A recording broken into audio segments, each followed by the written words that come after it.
is to have someone say that something you shared changed my life. I mean, you just can't buy that, and that's something that keeps me very much on the edge of trying to find new ways to solve old fundamentals and old challenges to a degree, and so that's really what I'm passionate about. Influencing the thinking of billions of people every year. They are the thought leaders, educators, and extroverts. Meet the minds behind the microphones, the experts who share from the stage, encouraging us to think differently, do more, and strive to succeed. Welcome to the #Keynote Speaker Show. Rik Rushton, welcome to episode 1 of #Keynote Speaker. It has been an absolute honour to get you on this show. For those of you watching, this is Rik's book, Power of Connection. He is the communications coach and a guy who I am so lucky to say I've spent a lot of time with in the last 12 months. You've been a wealth of knowledge for me, and I couldn't think of anyone better to have on this very first show. So welcome aboard. Well, thank you, mate. First of all, if I'm number one, first cab off the rank, I'm either your crash test dummy or you couldn't get anyone else. I'm not too sure which one it is, but I'm humbled to be your first cab off the rank, and thank you, because as much as you think you've benefited from connecting with me, I can honestly say that I have truly benefited from having you in my life, mate, so this is a wonderful collaboration. It's a little bro-in we've got going here. Well, love, but hey, let's kick off with a lot of love first. There's too much hate in the world, Jonathan. Let's go with the love. I must admit, Rik, I thought, well, for the first episode, who is someone that I can choose that's A, going to give a lot of value, but B, if it all goes awry and stuffs up, isn't going to worry too much about it and it's just going to go with the flow, right? There you go. Well, I'm happy to have that sort of criteria tick box done. So all good, mate. But no, thanks again. In all seriousness, for the opportunity to be with you and for wherever this ends up taking us all. Yeah. Now, for you may not have heard the intro because we're cutting it onto the show after.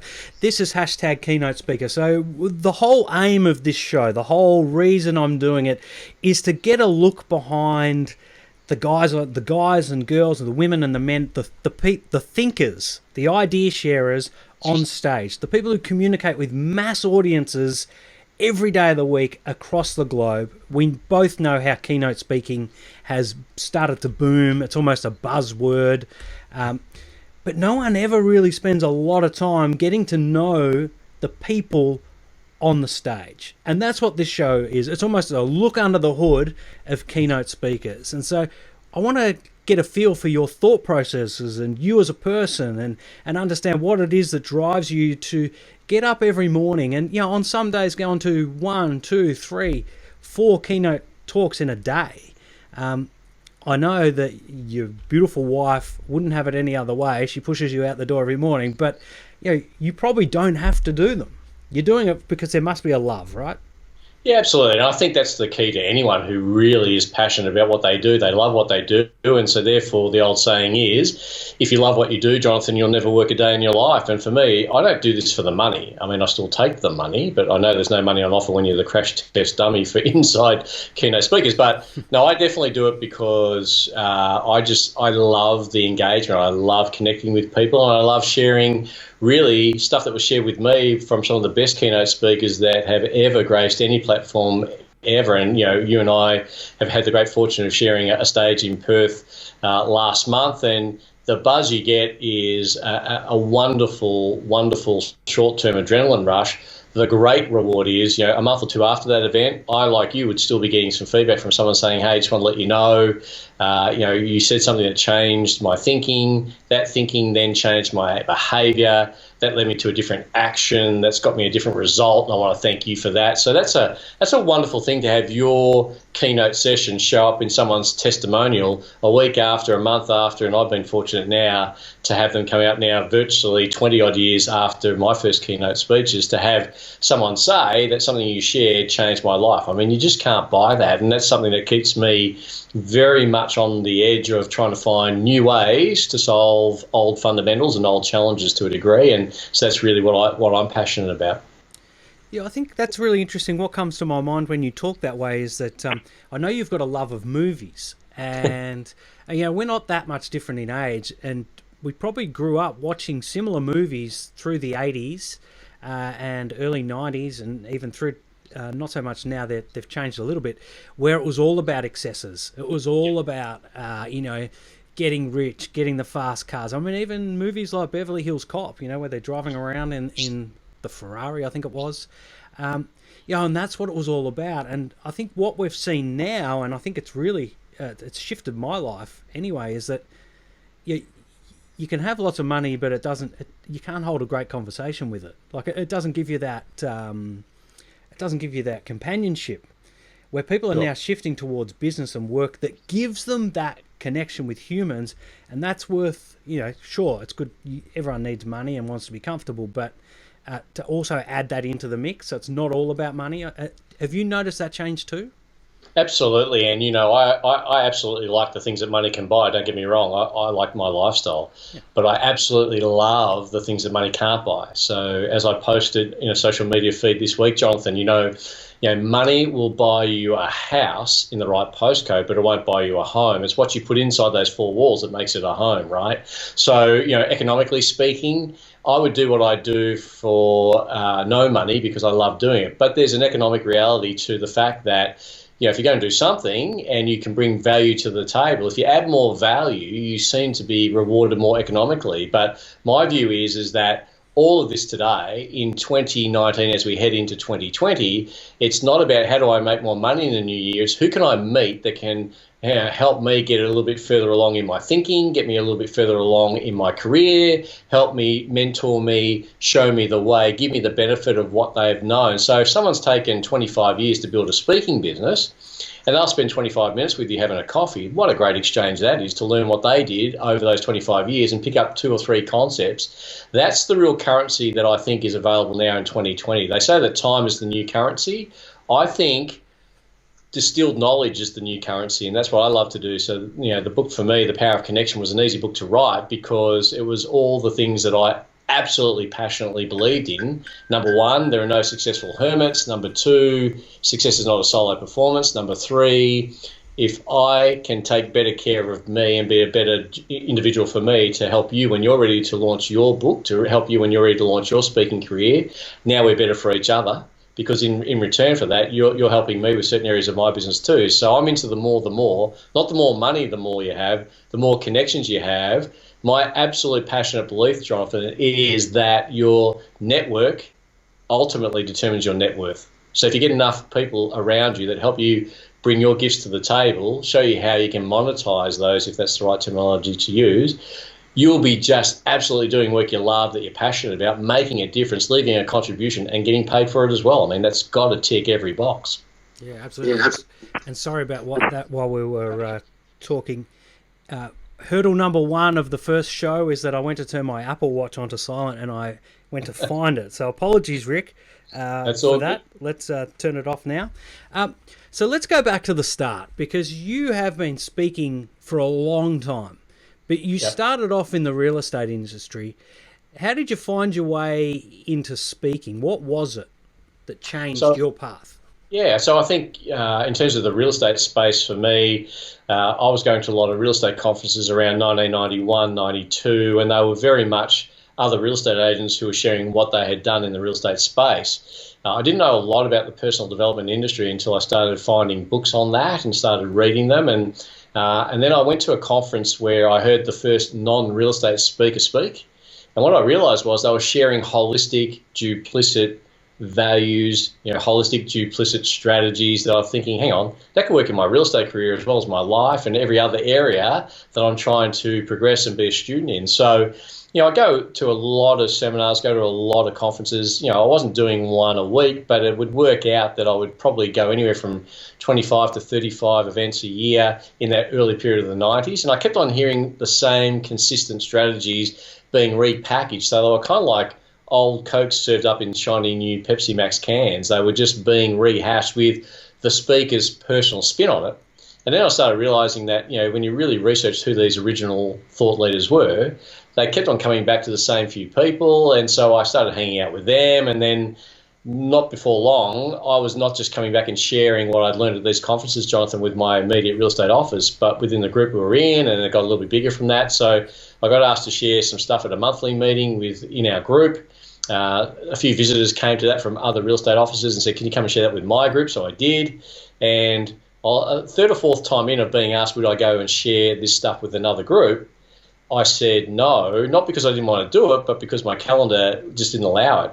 And they said, oh, we would pay you. I said, you'd pay me to do that? Absolutely, we'd pay you to do that. I said, just out of interest, how much would you pay me? And look, I forget what the number was. I think it might have been $500. It might have been $1,000. I don't know. But back then in 1991, I'm thinking, man, are you telling me I could get paid for just sharing what I'm passionate about, what I love? And so that started me on that journey then of I better start packaging my ideas and I better start being able to articulate them well so that, 3 words are better than 33.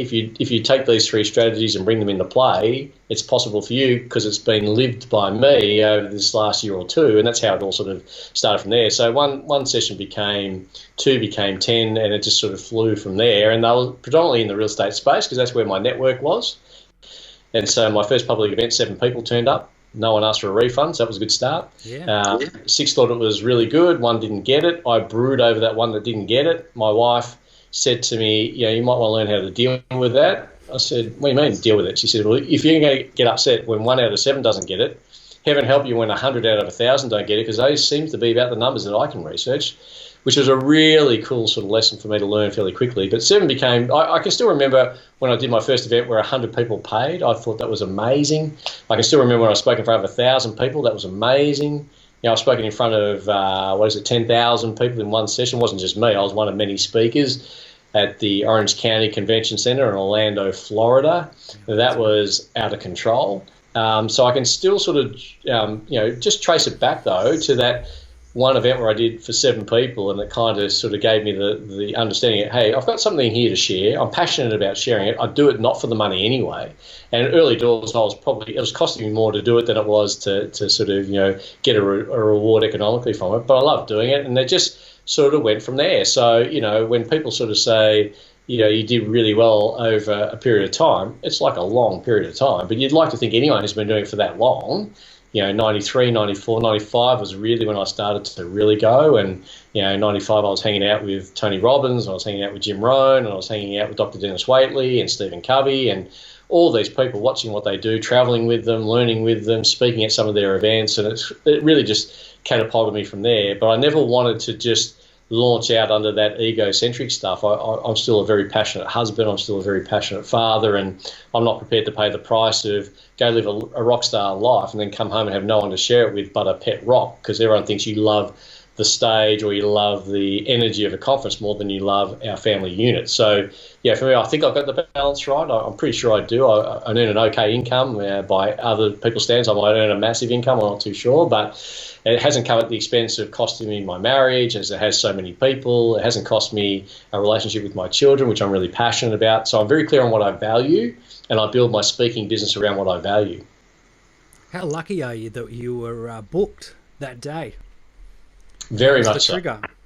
That was it. And it sort of, from there, it kind of realistically gave me a whole different focus, which is really quite interesting. So, for a long time, I juggled it because that was my point of difference. I was actually in the real estate space. I was a practitioner who was in the living room last night, can be in your training room tomorrow, sharing what I was doing to get vendors to commit to the selling process, to get buyers to commit to the buying process. And that gave me a real strong client base. And I spoke at a lot of real estate conferences, some of the biggest major real estate conferences. I've spoken twice at the largest real estate conference in the world. I don't say to impress our audience here, just to impress upon them that it's very hard to go from wherever you are into speaking. I think you've got to leverage across. You have to have some sort of a track record in some area. Yeah. And I was quite fortunate that I'd had a pretty strong track record in sales. I had a very good track record in leadership. My wife and I bought the business that I first walked into 8 years after walking into it. We bought it. And, I ran that for the better part of, 18 years. So I had some runs on the board, Jonathan, that I could leverage across into the speaking world, because it's very hard to go, I'm a speaker, I reckon I speak really, really well, I have no fear getting up and speaking in public. I think in 2019, 2020, you need to have a more compelling message than that. It's almost the scourge of the internet at the moment, isn't it? Particularly platforms like LinkedIn, and to some degree Facebook, is that it's probably the most powerful and most destructive part of social media is that you can be whoever you want to be, but if you aren't who you claim, you'll get found out. And speaking's one of those industries that I think attracts those sorts of people who try and fake it till they make it. But there is different levels, I think. Well, it's not just speaking. I think, professional sales, there's a lot more bravado than there is substance. There's, a lot more better marketers of what they do than doers of it. I don't just think that's speaking alone. One of the things about speaking for me, as you say in this day and age, you're only ever 3 clicks away from being found out. So I think it's, very easy to live an authentic life if you're just basically sharing stuff that's worked in your life. So, I've only been married once. I don't intend to be married anymore. I said to Gay, if she leaves me, I'm going with her. So I can talk about what it takes to have a relationship that started, 39 years ago, still functioning today, almost 4 decades on. I can talk about that because I've got some track record in it. I think, someone like you with what you do and how passionate you are about the viral video and the spread factor and all those sorts of things, but you research, it's not like something that's just sort of, it's an idea I've heard, I might look into that and now go and be an expert on it. And that's what I absolutely agree on. It staggers me how many people send me friend requests every day, and I look at their profile and they say they are a speaker, a coach, a trainer, and I look at their platforms and I look at them and thinking, what are you sharing? I don't. You've got the word coach, but you can have the title, but people don't get inspired by titles. They get inspired by someone who's been there, who's done it, who's living it and can teach it. So, I think you and I probably have that same belief. I'm pretty sure we do. Having travelled with you now and hung out with you now and spoken at events with you now, I'm pretty sure we do. Yeah, it was really interesting for me speaking, because speaking found me. I think I've had this conversation with you, and for those who are watching who don't know how it happened, is I was ready to just build a production company and make videos, but what I found really hollow about that was you were working with big corporations, not people, and they didn't necessarily appreciate the art or the craft. And we're moving into a world where we've got mobile phone filmmakers. Anyone with a phone should be making video if they're in business. Even if you're working for a bigger company, you should still be using video to build your own profile. I was a believer in that, and originally my plan was I was going to go out and make everyone that I meet a video and make money out of it, and that's it. Charge them a rate. But what I found way more powerful was the ability to teach them how to make their own videos forever. And probably much to my detriment, it's probably cost me a lot of money in a sense to research this. 5 years of research. I absolutely aim, for the sake of my kids and my wife, to make that money back up and tenfold, but with a greater transfer of knowledge and information and help to other people. I think it's a greater gift. There's always that saying about give a man a fish he eats for a night, teach him how to fish he eats forever, and that's sort of where I'm going with the video path. So with that in mind, how did speaking find you? Like, when did you say, I'm gonna move out of real estate and speak? Yeah, I think it found me by accident, a bit like how real estate found me too. I don't think anyone, when they're in high school or primary school even, for the first earliest times we're asked, what do you want to be when you grow up? I don't think anyone says, I want to be a journalist or a video photographer or a real estate agent or a speaker. Yeah, we want to be a doctor or a fireman or an astronaut, or you wanted to... Journalist. Yeah, TV exactly. reporter. TV reporter, good for you. Okay, war correspondent, actually, which I think I used to just say that just to shock my mother. Okay, so normal people other than you don't necessarily think about the things we end up doing now, and it's kind of interesting nowadays when I look at my daughter's electives. Our sons are in their mid to late 20s, our daughter's late teens, early teens, and her electives for school, some of the topics she's got, I'm thinking, my gosh, it's just not even heard of in our day. So I think I didn't really ever have my heart set on being a real estate agent. It found me. I actually just came back and shared knowledge from a conference. People say, you do that pretty well. Again, speaking kind of found me. So I think it is that case that, eventually, though, if you think back to what I loved to do when I was a kid, I loved to share stuff. If I got given, 20 cents to go and buy some mixed lollies down at the milk bar, I'd want to share that with whoever was with me at the time. So I've always been big into sharing. I've always been inquisitive. And if I hear something that makes sense, I share it with everyone else. So I used to do that from as young as I can ever remember. It's really quite funny. My mum says today, it staggers me that you are being paid for what I told you to stop doing, i.e. stop talking, because I used to just talk her ear off and, I could talk a glass eye to sleep. She used to think, there's only two speeds to you, full out talking or asleep. And if you spoke to Gage, she'd probably say that still to this day, Jonathan. So I don't know that I actually had it set out. Once I saw it, though, once I saw a really skillful keynote speaker, articulate speaker, I thought, okay, I know I'm being told I'm okay at this. I'm certainly not at that level, but that gave me something to aspire to. And I've just continually tried to find new ways, better ways to communicate and connect with others. And that's really, I think, the best way I can answer that. But for me, when you hear a really amazing speaker, you just go, wow. Just like when I hear a real talented artist play an instrument or sing at a concert, I just go, wow.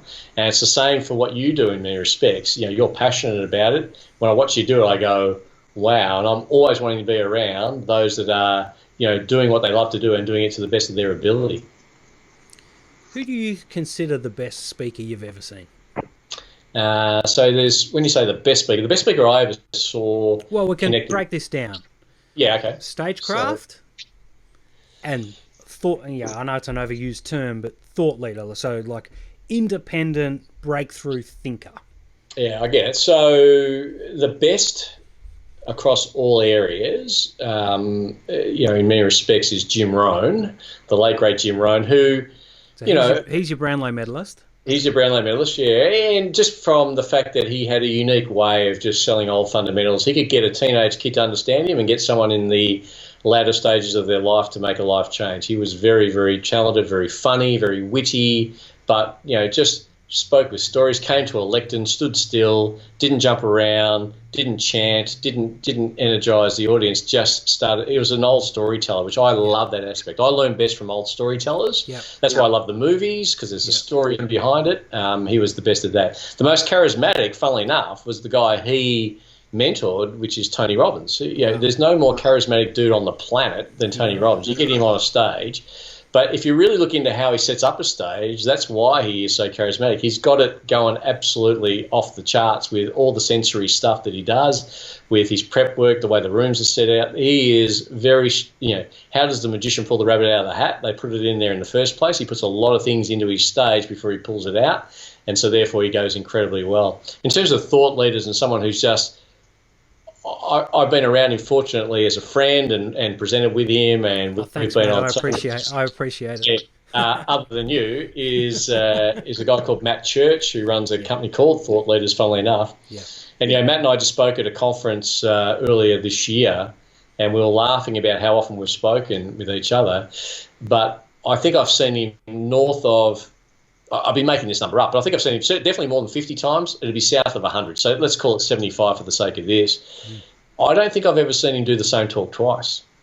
Yeah, wow. Which is, when you think about that, that is pretty impressive. And I first met him in 94, 5, somewhere in there. So does he compartmentalize his talks? So does he mix them around a bit and cross them over, but just gives them a new angle? Yeah, I think his fundamentals are still the same about the messaging he wants to put across there, but he just keeps on reinventing himself. He's like an artist who has found the different version of him as he continues to sell a message, which is still quite passionate. Which is he's very much into adding value to consumers. He's into adding value to others, and so he just finds new ways to create that message and how he brings it across. But I think. If I had a podium, it'd be Rohn, Robbins, and Church. But then I'm leaving out so many others. Yes. The great the great Dr. Stephen Covey, and who's the late great, and then of course you got Dr. Dennis Waitley, who's still in his late 80s. Jonathan is still putting content onto the internet. I just mucked around with him today on a Facebook Messenger thing at about 5:30 a.m. our time, which was still a really cool time for him in Southern California. I mean, there's so many good ones, but if I'm really pushed, this is the best way I answer it. If I could only have one keynote speaker, powerful person for my children to learn from, it'd be Jim Rohn. If I wanted to get someone excited about the possibilities of personal development, it'd be Tony Robbins. If someone said to me, I like you, have a message, I think, and I want to get better at presenting it, who would I go to? I go to Matt Church. That's probably the best way I can answer it. Yeah, I haven't done Matt Church's course, but I know people who have, and it comes highly regarded. Obviously, he's an Aussie, so it helps. That's good. But I'm fascinated by the difference between Jim Rohn and Tony Robbins. The Master and the Apprentice, but so very different. Which, yes. if we take it to the movies, usually movies are about you've got a master and an apprentice, and the apprentice is the outrageous one. Is the one that is the troublemaker. You just think of movies like Lethal Weapon, where you've got the straight family-oriented policeman, and then you got Mel Gibson's character who's a rogue. So it's almost that. Yeah, it's interesting. Absolutely, and I think for me, I grew up.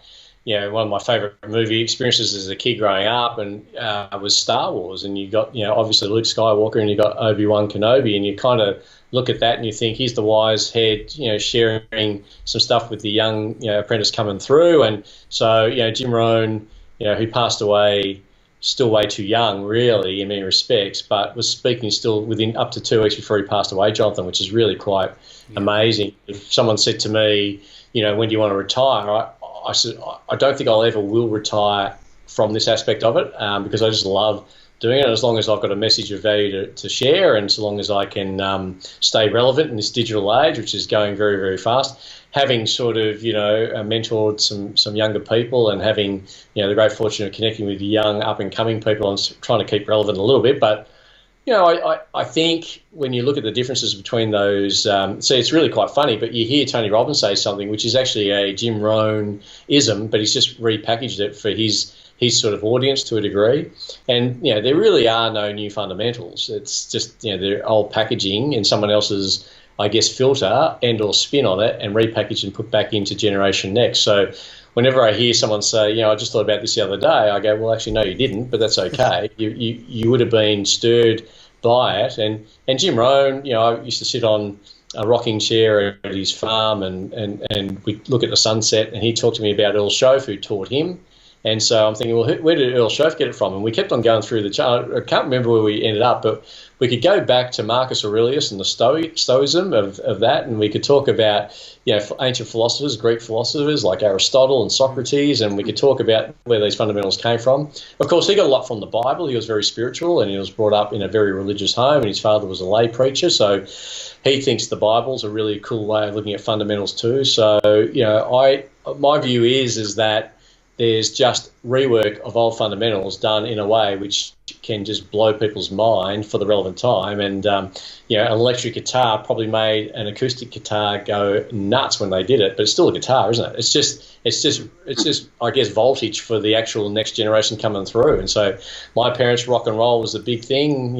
Prior to them, it was, swing dancing for their parents potentially. It's all on I just think the difference is, and you're on top of this more than most, what used to take 5-10 years or a generation to happen is happening in under a year, or, in some respects, due to Moore's law, 2 years, you can have the same generational shift that it would have taken 20 years to do. So I think that's where we've got to be really aware. If we are going to be a keynote speaker, we better make sure that our message is relevant, but we better make sure that it's applicable to all generations, not just Generation X, but to Generation Next who are coming through, and making sure that we've got enough information that it engages all of them. Otherwise, you're going to have to be very good at niching around what you think your message is. Yeah, really great points. Really great points. Let's quickly dive into the book, The Power of Connection. Yep. Oh, sorry, I hit the microphone. Yeah, that's hurdle number 2 of the first one. Power of Connection. Australian bestseller. Just about to reprint. Yep. You may not know this, but I collect Star Wars Lego. and it is appreciating higher and faster than gold. But I have a box of your books just under my desk here, and I believe that they are also hot property at the moment. In fact, I was out for a coffee with someone the other day, and they had noticed that you and I were conversing in comments on LinkedIn, and the lady said to me, would you be able to get me a copy of Rik's book? I can't find it anywhere. I said, wow, maybe. But I didn't know what price to charge, so... that will determine the value that's under my desk right here. Did you ever believe in your wildest dreams it was going to go this big?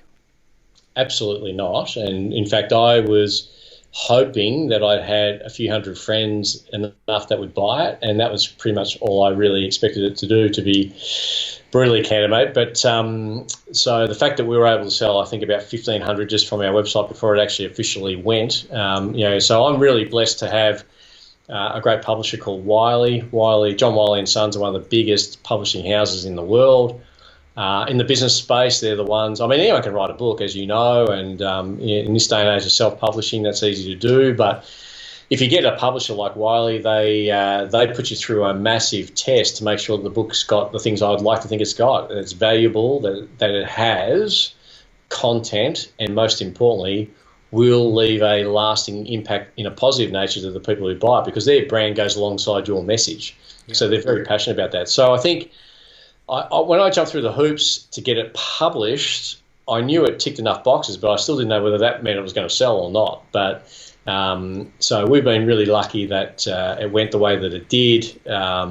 It's out of print now because their initial print run sold out. In fact, we were at a conference in Perth, and I sold what I took over, and but luckily Wiley got some delivered from some holding house in Perth, and so we were able to sell another box and a bit. The bit's what's underneath your desk at the moment. Yes, my understanding is, because when that happened, there was less than 120. And apparently there was less than 120 in the country, and now I know there is absolutely none in the Wiley warehouse. So I know that for a fact because I'm speaking at something next month, and I said, is there any way I can get some? And they've just said, you just have to wait for the new one because it's sort of done. So that tells me that there's books out there in circulation, and they're like little foot soldiers, really, just knocking on doors that I could never open on my own, and giving people a message that might compel them to reach out and get in touch with me. And so it's a real positive around that. But I always had a goal of writing a book. Left a promise to a mentor to say that I would write a book, expecting I would have done it way before I did it. But for me, it's really the magic and mystery of book writing. So Jim Rohn used to say to me, the magic is he wrote 5 books. The mystery, he said to me, was why didn't I write 25? I had the skills, I had the talent, but I didn't. And he said sometimes the book and the timing chooses the author, not the other way around. And that was certainly the case for me. So did I think it would do what it did? Absolutely not. Was I hopeful? No. Was I expecting 500? That's what I was expecting. To sort of sell 3 times that before it even hit the bookshelves and airports and all that sort of stuff gave me some confidence. And then I just see the numbers each week. It was selling about 100 a week, and so that was pretty cool. And that was just through Wiley giving me all their retailers. I think the biggest week we had, it sold 200 and something in a week, and so that was pretty positive. So it's been out now for nigh on coming up 2 years. So it's to be sold out is. I thought it was really only just over a year. I thought it was about this time last year that. No, it was in bookstores January 2, 2018. So it's had a good run. But the thing with books is that suppliers send them back. Retailers send them back to the supplier if they're not selling. So the good news is we were continually seeing orders coming in, which told us that it was getting off shelves, and that was probably because myself and my mum and my family were buying everyone they could. I don't know, but no, it worked out really, really well, mate. So sorry, Kate, and how's the book affected your speaking career? Because there's a lot of chatter out there saying, if you want to be a speaker, go write a book. If you get a book, then it's almost like a poor man's IP, really, of your ideas. And event managers will only book people who have got a book. Yeah. So is that if I want to get more speaking deals, do I need a book? Well, it depends on whether or not that's how you set up your business. I've gone probably more over personal connection and referral and introduction. And I find a lot of our vet managers change roles. So they'll change with certain companies and go to other companies, and then we'll remember that, if they booked you in the past, you were easy to deal with, you send them a thank you note, you say thank you for, sort of the opportunity, and they go, hang on, I've moved from there, now I'm running events for this industry, could you come across and do something for us here? I found that's probably, to be brutally honest, more powerful than the book. But I think what a book does is that it shows that you've especially if it's a published one, I think what that shows is you've met a few tests along the way and you've ticked a few boxes along the way. And no doubt that if I'm up against 2 or 3 other speakers for the same slot, and they go, Speaker A seems to have pretty good experience, Speaker B, similar experience, Speaker C, similar again, good story, but has a published book, you know which one they're going to go for. Yeah. Because that's less risk for them. Yeah. They can take that back to their sponsors, or they can take that back to their industry and say, listen, this guy's got a best-selling book out there. That would have happened if he doesn't sort of talk the talk and walk the walk. So I think there's no doubt it can't hurt. I don't know that if you can't get a book deal, I wouldn't let that stop you. I think a book deal is one of those things that they're harder to get now than they've ever been, is my understanding. But that's not to say that you can't sort of start your speaking career in other areas using other tools. But I think you and I have done a TEDx talk, which you got me that opportunity, and I think that I just did an event in Hong Kong straight off the TEDx talk. So I think I don't think one club gets you around a golf course, but I think if you've got a bag full of clubs that you can pull out from time to time, I think a book is like that. Now, is it the titanium driver? Probably is. Just like a TEDx talk is the titanium driver. But putting something special on LinkedIn with a putter is just as good as well sometimes, isn't it? Yeah, sorry, my kids have just come home as we predicted pre-call and got the big hello. So, that's what we're about here, Keynote Speaker. We're not too fussy about it. It's about getting the messages across. Tell me just quickly, because I know that we're squeezed up against time and you're a very busy man. What's the key takeaway? What is it that people are missing? Not only speakers, but out of the book, what is it that people are missing that you think they need? Yeah, well, I think we're all very good at telling others what we do and broadcasting who we are and broadcasting and messaging what we're about, when realistically the best part of communication is tuning into the other person so that you can understand what they're trying to achieve with whatever their life ambition is, whatever their professional goals are. So one of the actual quotes in the book, which got trademarked, by the way, in the end, not by me, but by an old client of mine who read the book from front cover to back cover, gave me a gift. What he did was he trademarked "tune in before you broadcast." I think that's probably the number one message I'm getting when people read the book. They send me the message back going, I wish I had known this when I was married the first time, and had I known it the second time, I doubt I'd be on to my third marriage now. I kind of go, whoa. So tuning into others before you broadcast is really where it's all about. So, if you're ever at a dinner party and you're next to someone who wants to tell you how good they are, it's not a great dinner party. But if you go to a function and someone's intrigued to find out about you and are asking lots of questions about you and are trying to find out more about what you're passionate about, we always feel better about that. So the message in the book is tune in before you broadcast. If you understand the ability to tune into the other person, you'll know what to broadcast to them that's going to have some value for them and you, and you're going to have a great collaboration instead of direction. So I find a lot of, in this time-poor age, we are very, very quick at engaging with people. 3 words are better than 33. Shoot a text, shoot an email.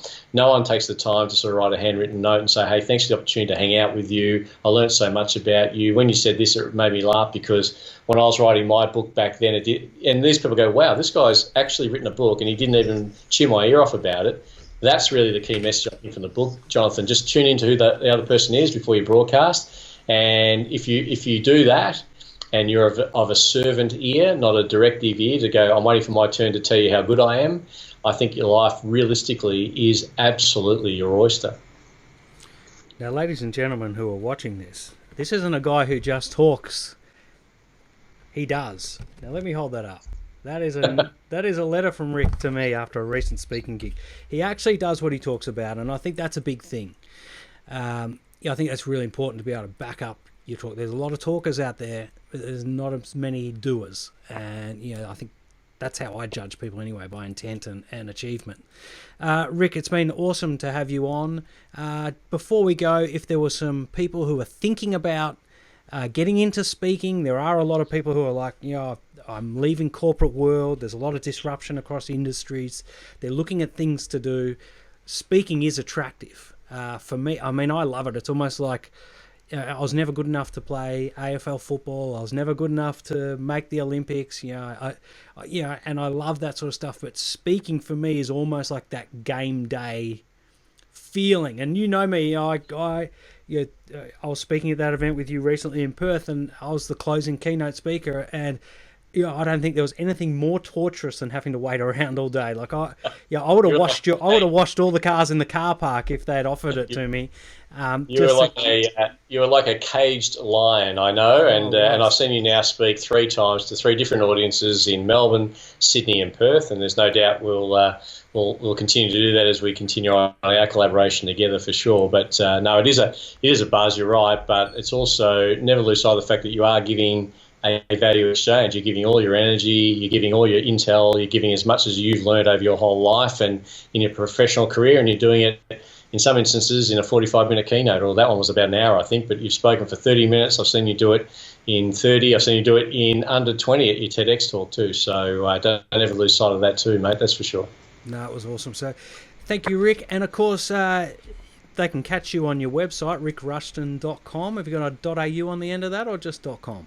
No, and if someone wants to drop a line and ask me anything, it's just my name at myname.com. So it's just Rik, R-I-K, no C. So Rik at rikrushton.com. Yeah.